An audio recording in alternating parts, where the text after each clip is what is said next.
Hey guys, this is Shingetsu here. I wanted to create a video today that discusses the dancer job in Final Fantasy XIV.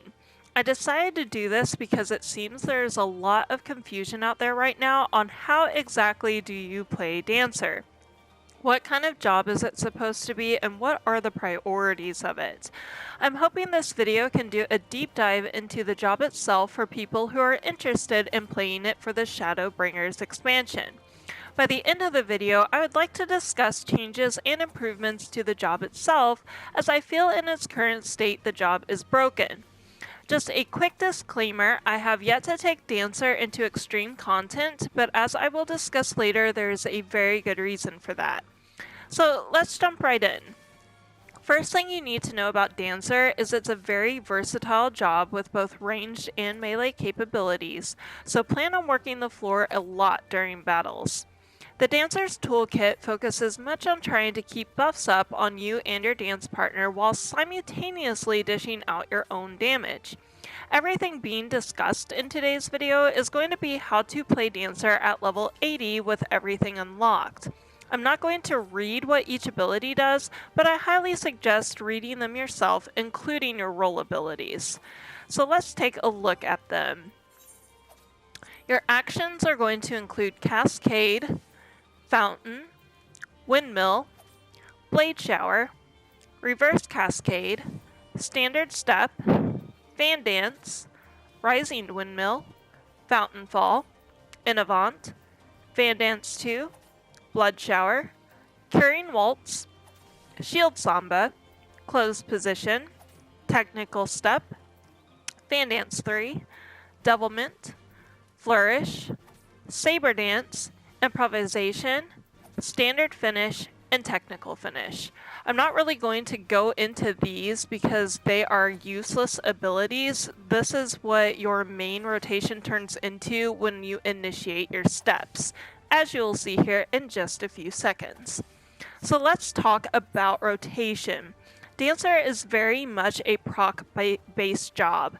That does not mean, however, that Dancer does not have any sort of rotation or more like a list of priorities it needs to be following when fighting enemies on the battlefield.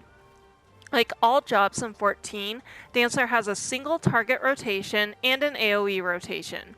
What makes Dancer a little more distinct, however, and honestly what's a bit confusing, is that the single target rotation actually incorporates some AoE attacks to gain optimal damage.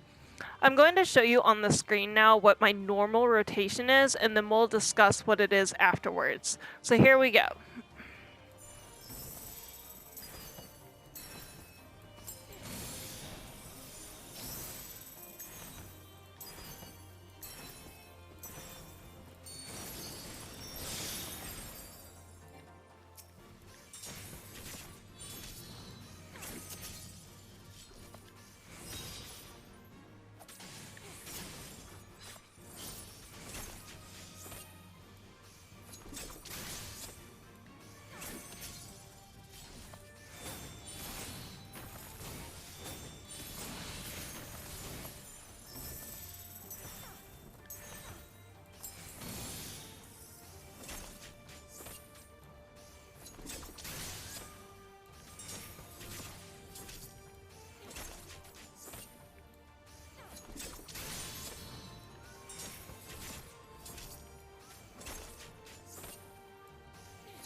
Alrighty, so Dancer has two steps that can be used as an opener. There is the standard step, which is this button here. And then there is also technical step, which is this button up here. The question is, which one do you use first? The answer is standard step, and here is why. Standard finish is immediately going to buff you and your partner with a damage increase buff. Immediately after doing that, you're going to want to hit the devilment button for a crit and direct hit increase for you and your partner, and then go right into technical step to buff the entire party while the DPS is finishing their openers. Neither standard nor technical step will do any damage to the enemy as you complete the dance, other than your normal auto attack. When you hit your finisher, however, be prepared to see some big DPS numbers. It's important to note when you hit your finishing buttons to be sure that you are in melee range, as they are both AoE abilities. If you can't remember anything else in Dancer, just remember your technical step and standard step are the most important things you need to be using when they are off global cooldown. Standard is on a 30-second global cooldown, and technical is on a 120-second global cooldown. Standard only requires 2 steps to complete, while technical requires 4, and the step combos are always random, so it's a bit of a mini game each time you use them. Now that your party is buffed, let's get into your actual damage output. You're going to want to start with the flourish button. This is going to auto-proc to your feather gathering abilities, which are the basis of your burst damage you are constantly building towards. You then have the option to either use the combo Fountain Fall and Reverse Cascade, or you can use the combo Windmill and Blood Shower. Keep in mind, Fountain Fall and Reverse Cascade are single target ranged abilities, while the latter are melee AoE abilities. However, it's very important that both combos are used at this point to ensure maximum chances to get feathers for your fan, as you only get this chance once every 60 seconds. These are the only abilities that give a chance of giving you a feather, which you can stack up to 4 times. So it's very important to use these abilities as they become available. Now you can officially go into your normal dance rotation, which is going to be Cascade, Fountain, and then Fountain Fall and Reverse Cascade as they become available. At roughly 3 to 4 feathers and 50 to 100 E-Spirit, you can go into your burst damage routine that you have been working towards this whole time. That is going to be the Flourish button, and then you'll want to hit Saber Dance, Fan Dance 3, Fan Dance 1, and rinse and repeat Fan Dance 3 and Fan Dance 1 until they can no longer be used. The reason for this order is because Saber Dance throws your main abilities into global cooldown, and your fan dances are insta-casts that are used to fill that time and do damage till you're ready to go back into your standard rotation. As always, it's a good idea to try to time your burst damage right after doing your opening sequence and with 3 to 4 fan feathers to work with. However, if you're just itching to do something with those glowing procs and don't want to wait for Saber Dance, you can always attempt a Fan Dance and Fan Dance 3 mini combo to burn through those feathers. Just know Fan Dance only has a 50% chance of proccing Fan Dance 3, so that combo might not last as long. So that is the basis for single target rotation. Let's get right into AoE, which is much simpler. Again, I'm going to show you on the screen what I do, and we will talk about it afterwards. Here we go.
Alrighty, as usual, you're going to want to start with your standard step to make sure that the all-important damage buff is up and running for you and your partner. Then usually if it's the first pull of the dungeon or after a boss fight, I'll go ahead and hit my Devilment and Technical Finish combo, However, I don't recommend doing it beyond that since the cooldowns are so long on those abilities. I find it more important to make sure they are available for boss fights instead of trash pulls. After that, the rotation is going to be Flourish, Fountain Fall, River Cascade, Rising Windmill, Blood Shower. Then into your normal AoE rotation of Windmill, Blade Shower, and then Rising Windmill, Blood Shower as they procced.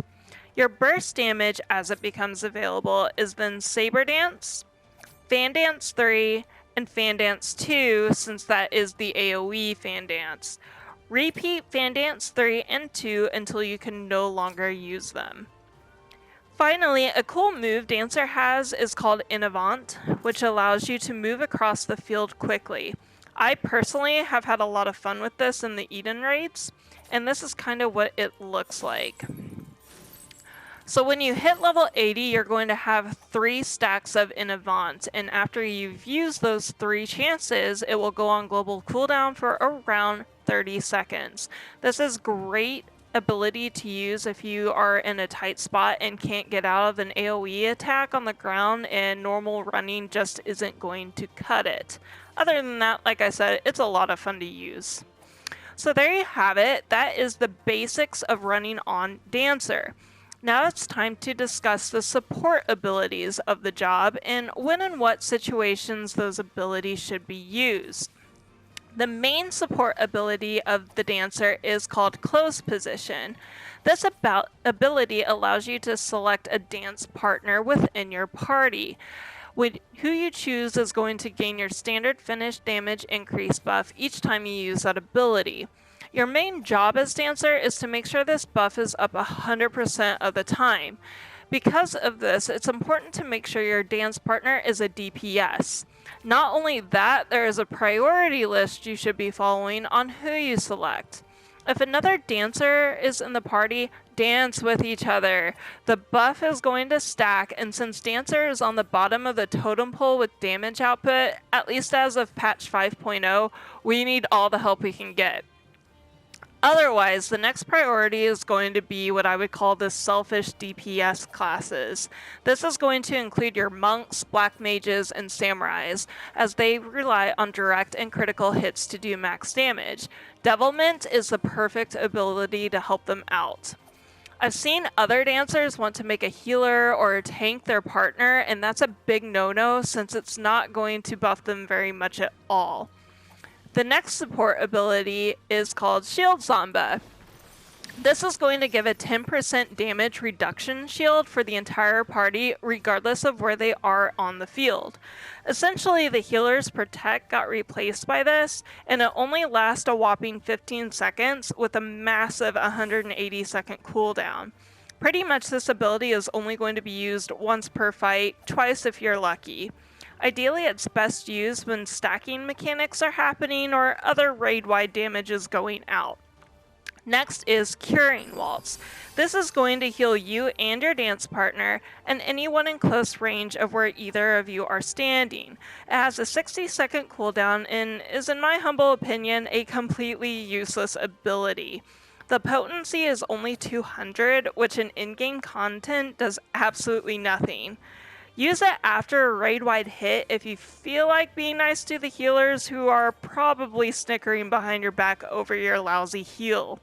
Otherwise, if Second Chance didn't heal you enough, pop it for another 4000k, maybe 6000k if you get a crit.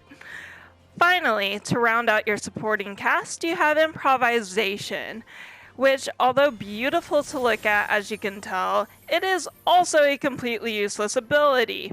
I can honestly say I felt very let down when I acquired this ability at level 80. Much like Meditation on Samurai, Improvisation renders you immobile while you dance. It allows you to gain some E-Spirit, not enough to make it worthwhile, but it also gives party members a 10% healing increase.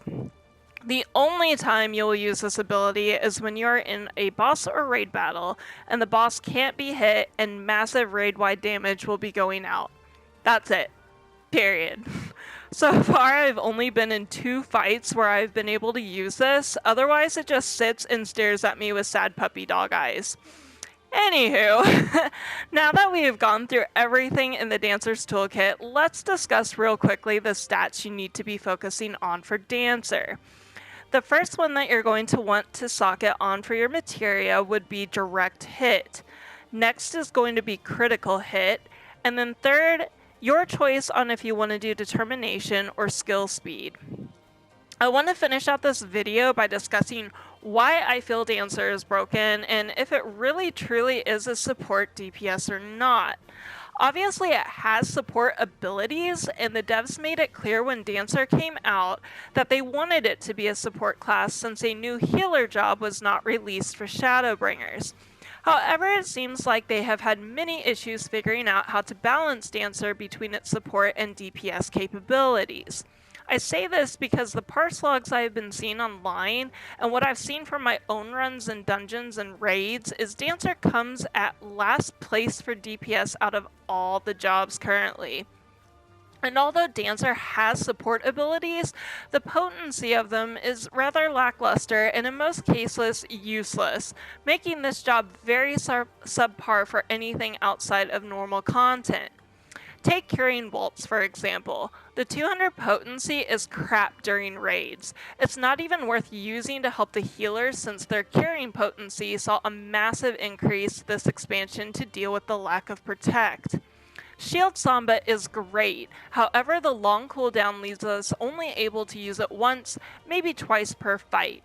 I do use it, but it seems not very helpful when shields are already up from Scholar or Astrologian.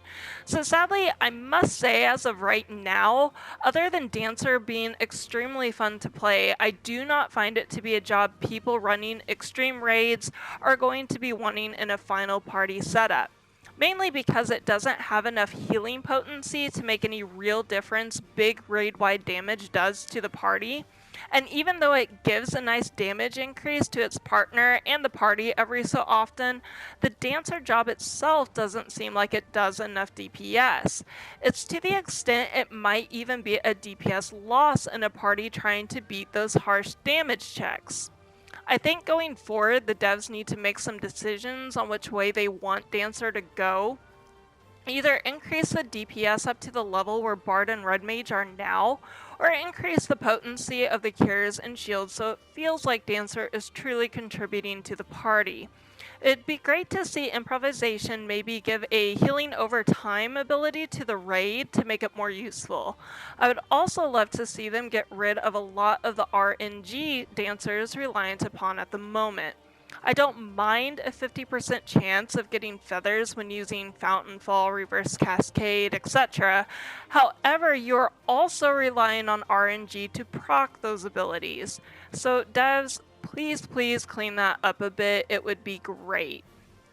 If anyone has a better rotation they have found, or just enjoyed watching this video, please let me know in the comments below, and thank you so much for watching. Catch you later, guys.